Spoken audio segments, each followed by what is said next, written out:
Right, ఇక ఇదే అంశానికి సంబంధించి మా స్పోర్ట్స్ జర్నలిస్ట్ రఘు మరింత సమాచారం అందిస్తారు. Raghu, first Philip Salt out అయ్యాడు, తర్వాత మయాంక్ అగర్వాల్ అవుట్ అయ్యాడు. అంటే ఇండివిజువల్ గా వాళ్ళిద్దరి స్కోర్ ఎంత, వాళ్ళిద్దరు ఎవరు బౌలింగ్ లో అవుట్ అయ్యారు? కోట్లాది మంది ఎదురు చూసుకునేదైతే ఐపీఎల్ ఫైనల్స్ ఉన్నదో మనం ఏ విధంగానైతే ఇంతకు ముందే చెప్పాము.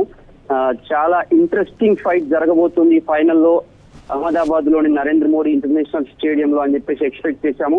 అదే విధంగా కూడా రెండు జట్లు కూడా ఎలాంటి మార్పులు లేకుండా ఏదైతే క్వాలిఫైయర్ 1 లో ఆర్సీబీ పంజాబ్ ని 101 రన్స్ కాల్అౌట్ చేసి ఒక అద్భుతమైన విజయం సాధించిన బెంగళూరు అదే సేమ్ టీమ్ తో బరిలోకి దిగింది ఈ మ్యాచ్ లో కూడా. అదే విధంగా ఇటు పంజాబ్ కూడా ఏదైతే ముంబైని సెకండ్ ఎలిమినేటర్ మ్యాచ్ లో క్వాలిఫైయర్ 2 లో అద్భుతమైన విజయం సాధించిన పంజాబ్ కూడా సేమ్ టీమ్ ని బరిలోకి దించింది. రెండు జట్లలో కూడా ఎటువంటి మార్పులు జరగలేదు. ఇక్కడ weather forecast and pitch conditions ని బేర్ చేసుకొని ఈ పంజాబ్ కెప్టెన్ శ్రేయస్ అయ్యర్ ఎప్పుడైతే టాస్ గెలిచాడో అసలు సెకండ్ థాట్ లేకుండా టార్గెట్ చేజింగ్ కి మొగ్గు చూపాడు, ప్రత్యర్థి జట్టును బ్యాటింగ్ కి దింపాడు. అయితే ఇక్కడ మనం ఒక విషయం అబ్జర్వ్ చేయాలి సింధూరా, ఎందుకంటే మనం ఇప్పుడు ఒకవేళ వెదర్ ఫోర్కాస్ట్ రెయినీ కండిషన్స్ ఉంటే సెకండ్ బ్యాటింగ్ చేస్తే అడ్వాంటేజ్ అవుతుంది. ఎందుకంటే అప్పుడు డక్వర్త్ లూయిస్ మెథడ్ అనేది మనకి పిక్చర్ లోకి వస్తుంది. అప్పుడు ఏమైతుందంటే సెకండ్ బ్యాటింగ్ చేసే జట్టుకి ఒక అడ్వాంటేజ్ ఏంటంటే క్యాలిక్యులేషన్స్ వాళ్ళ చేతిలో ఉంటాయి. అంటే ఎన్ని వికెట్స్, ఎన్ని రన్స్ కొట్టాలి, ఒక బంతి కూడా వాళ్ళ యొక్క క్యాలిక్యులేషన్స్ మారిపోతుంటాయి. కాబట్టి వాళ్ళ చేతిలో మ్యాచ్ అంటే ఒక అడ్వాంటేజ్, ఒక జస్ట్ అంటే అది కూడా పెద్ద ఎడ్జ్ అని చెప్పలేము. మ్యాచ్ ని కనుక మంచి కంపోజ్ కంట్రోల్ గా తీసుకువెళ్తే ఆ విధంగా పోయే అవకాశం ఉంది. ఇకపోతే ఆర్సీబీ చూసాం మనము, ఏదైతే అందరూ చాలా హై ఎక్స్పెక్టేషన్స్ పెట్టుకున్నారు ఫిల్ సాల్ట్ పైన.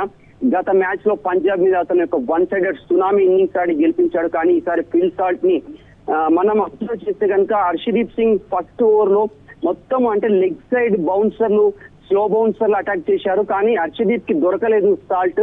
అద్భుతమైన ఫైన్ లెగ్ దిశగా అండ్ డీప్ స్క్వేర్ లెగ్ లో 2 సిక్సర్లు బాదాడు ఫిల్ సాల్ట్. మంచి ఊపు మీద ఉన్నట్టు అనిపిస్తే అతన్ని అద్భుతమైన బంతితో ఒక స్లో డెలివరీతో కైల్ జేమ్సన్ బోల్తా కొట్టించాడు. ఇక్కడ మనం శ్రేయస్ అయ్యర్ గురించి చెప్పుకోవాలి సింధూరా, ఎందుకంటే తను ఆల్మోస్ట్ అంటే లాంగ్ రన్ లో తను సర్కిల్ లోపల ఫీల్డింగ్ చేస్తున్నాడు.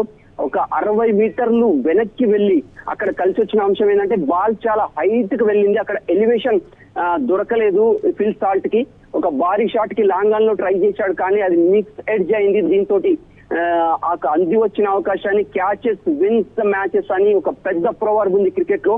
ఎవరైతే క్యాచ్ ని ఒడిసి పట్టుకుంటారో వాళ్ళకి మ్యాచ్ గెలిచే అవకాశం ఉంది. ఇక్కడ పంజాబ్ ఆ యొక్క అవకాశాన్ని చక్కగా యూజ్ చేసుకుంది సింధూరా. ఎందుకంటే ఫిల్ సాల్ట్ కనుక అవుట్ కాకపోయి ఉంటే ఖచ్చితంగా ఆ పవర్ ప్లే 6 ఓవర్లలో అట్లీస్ట్ ఒక 15 నుంచి 20 రన్లు ఎక్కువ కొట్టేవాళ్ళు ఆర్సీబీ. ఈ విధంగా చూస్తే ఇప్పుడు పంజాబ్ కి కొంచెం ఎడ్జ్ లభిస్తుంది. ఇక మిడిల్ ఓవర్ లో ఆట ఎలా సాగుతుంది, విరాట్ కోహ్లీ పైన ఇప్పుడు అందరు ఎక్స్పెక్టేషన్స్ ఉన్నాయి. కోహ్లీ ఎలా ఆడతాడనే దాని మీద మ్యాచ్ ఆధారపడి ఉంది సింధూరా.